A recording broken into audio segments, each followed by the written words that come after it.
السلام علیکم، news live کے نیوز اسٹوڈیو سے میں ہوں اسامہ حیدر۔ نظر ڈالتے ہیں ہیڈ لائنز پر۔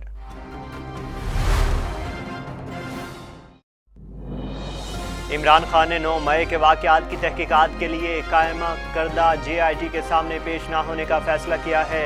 ذرائع کے مطابق سابق وزیر اعظم عمران خان خود مشترکہ تحقیقات ٹیم کے سامنے پیش نہیں ہوں گے۔ عمران خان کا نمائندہ JIT کے سامنے پیش ہوگا۔ چیئرمین PTI نمائندے کی وساطت سے JIT کے سوالات کا جوابات دیں گے۔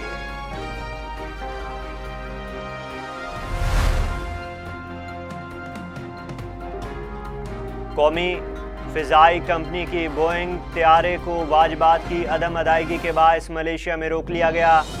ذرائع کے مطابق PIA کا بوئنگ 777 طیارے کو المپور ایئرپورٹ میں روکا گیا۔ BMH رجسٹریشن نمبر کے حامل طیارے کو ایئرپورٹ انتظامیہ نے دوسری بار روکا ہے۔ طیارہ مقامی عدالت کے احکامات پر $4 ملین واجبات کی وصولی کے لیے روکا گیا ہے۔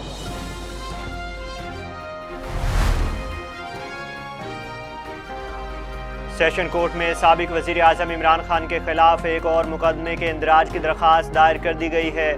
عمران خان کے خلاف درخواست سابق سپرنٹنڈنٹ کاشانہ افشاں لطیف کی جانب سے دائر کی گئی ہے۔ درخواست میں موقف اختیار کیا گیا ہے کہ عمران خان کے بطور ریاست کے سربراہ ہونے کی حیثیت سے لاوارث اور یتیم بچیاں ان کی امانت تھی۔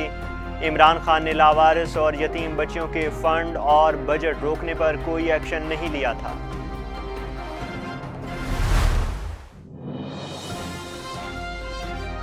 سندھ کے ضلع تھر پارکر میں ہندو یاتریوں کے قافلے پر آسمانی بجلی جا گری، جس کے نتیجے میں 6 افراد جاں بحق ہو گئے۔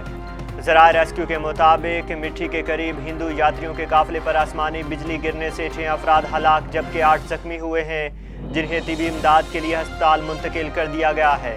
ریسکیو ذرائع نے مزید بتایا ہے کہ ہلاک ہونے والے افراد میں لالو لیلیو بھونجی، گوپو سومرو، سنتوش سومرو اور ویوک شامل ہیں۔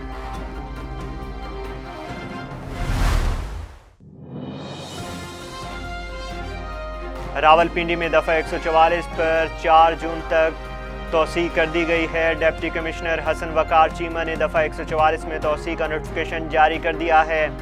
نوٹیفیکیشن کے مطابق ضلع بھر میں جلسے، جلوس، ریلیوں اور اجتماعات پر مکمل پابندی عائد رہے گی۔ ضلع بھر میں اسلحہ کے استعمال پر بھی پابندی عائد ہوگی۔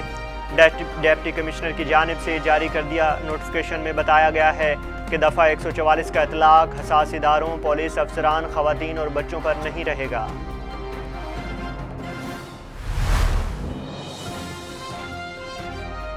بلوچستان کے مختلف اضلاع میں بارش سے نظام زندگی درہم برہم ہو گیا۔ صوبے کے اضلاع سوب، قلعہ عبداللہ، ہرنائی، کوہلو، ڈیرہ بگٹی اور دیگر شہروں میں طوفانی بارش اور ژالہ باری سے نظام زندگی درہم برہم ہے۔ اسی کے ساتھ دریائے سوب کے سیلابی ریلے میں پھنسی گاڑی کو لیویز حکام نے محفوظ مقام پر منتقل کیا ہے، جبکہ کوہلو میں بارش کے بعد بجلی کی سپلائی بھی معطل ہے۔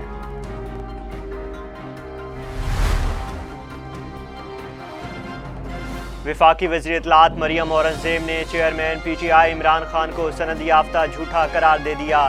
ایک بیان میں مریم اورنگزیب نے کہا کہ سند یافتہ جھوٹا آدمی ہے۔ سانحہ 9 مئی پر عوامی رد عمل پر مظلوم بننے کا نیا جھوٹ گھڑ رہا ہے۔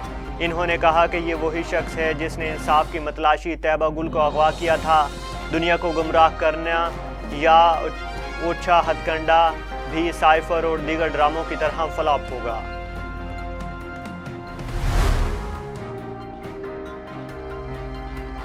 اسلام آباد کی عدالت نے متنازع ٹویٹ کیس میں اعظم سواتی پر فرد جرم کی کارروائی مؤخر کر دی ہے۔ اسلام آباد کے اسپیشل جج سینٹرل نے PTI رہنما اعظم سواتی کے خلاف متنازع ٹویٹ کی سماعت کی، جس میں عدالت نے سابق وفاقی وزیر کی عدم حاضری پر فرد جرم کی کارروائی مؤخر کر دی ہے۔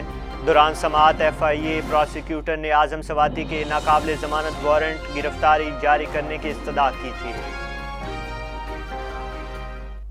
ہیڈ لائنز آپ نے جانی۔ مزید خبروں سے باخبر رہنے کے لیے دیکھتے رہیے نیوز لائیو۔